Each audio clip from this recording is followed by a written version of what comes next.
emergency cases, and some are absolutely devastating.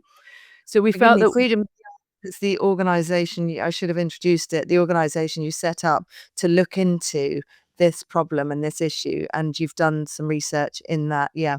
Sorry, and yeah. you've come across some awful cases. Yes, let's go into that. Yeah. Well, yeah. So we did a survey that we reported the results of in May this year. Called the report's called "Afraid to Speak Freely," and it's really readily downloadable, and it's quite an easy read actually, which is really spells out what the issues are.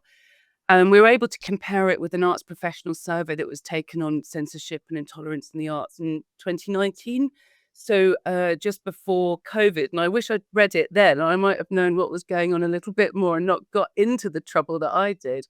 But we can compare it directly, and more than 84% of people that work in the arts, so that's artists as well as arts workers, directors, senior figures, more than 84% said that they no longer speak freely, ever or rarely. So we've really got an atmosphere where How many everyone. people were in that So survey? Sorry, it's important to know. it, Yeah.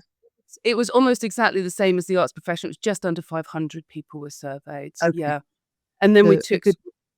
a good representation. We took 12 case studies and sort of had a look at them, and we did find that gender critical beliefs was the most terrifying subject. As somebody in the survey said, mention it and it's literally career suicide. So it's the big one, and then the other two are anything to do with Middle East, like anything to do with the Middle East and Israel Palestine particularly, and then any criticism of what you could probably describe as critical race theory, anti-racism policies. So if you push back, we had an artist who pushed back a little bit to an anti-racism policy, saying that he believed that he wanted to follow Martin Luther King's sort of tenet of not judging people by the color of their skin. Well, he lost his job over saying that. It was a little bit more complicated by that than that, but that's a real hot topic as well. You can't criticize anti-racism policy.